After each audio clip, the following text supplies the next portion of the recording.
Let's get it going now with Tim Biggam of Delta Derivatives. It seems to be all about China once again, Tim. Yeah, as always, and it's all about, any news coming out of China, good or bad. So we've seen a relief rally, to say the least, on news that talks will perhaps resume in a couple weeks here. So stocks liked hearing that. But again, as we've seen in the past, this can be instantly reversed here. So I'm using any kind of big rallies to trim out alongs, and then using any kind of big sell-offs on bad news coming out of China to get into some stocks I like. So more of a trader's market here. Again, volatility to me begets opportunity. So you're buying the dips, selling the rallies. Exactly right, the trader mentality here. And I think longer term, I'm getting a laundry list, ready of some of these stocks that I like to own, especially the yield stocks here.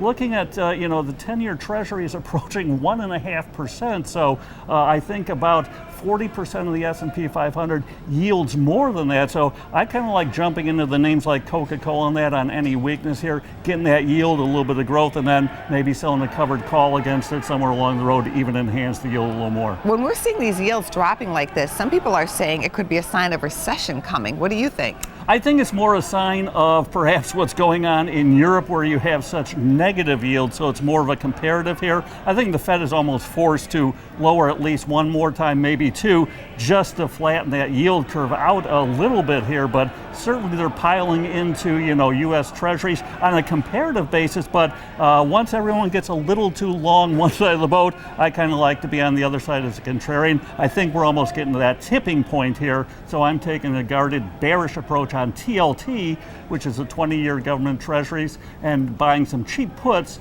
just looking for a bad hair day. This thing has been just off to the charts to the upside, looking for a pullback once people start to sell these bonds that they have big time profits in. What's your put strike here? Put strike, I'm looking out to September, looking right at the monies, the 143s, hedging by selling shorter term 142 puts, doing what's called a put diagonal, so guardedly bearish on this. Again, just looking for a pullback somewhere along the way. Maybe not a big magnitude, but just something. If you look at the chart, it's gone almost parabolic. Thank you so much, Tim. You bet, anytime, Ange. For more Business First AM, check us out on social media. We're on Facebook, YouTube, and Twitter. And go to businessfirstam.com for where to see our show on TV.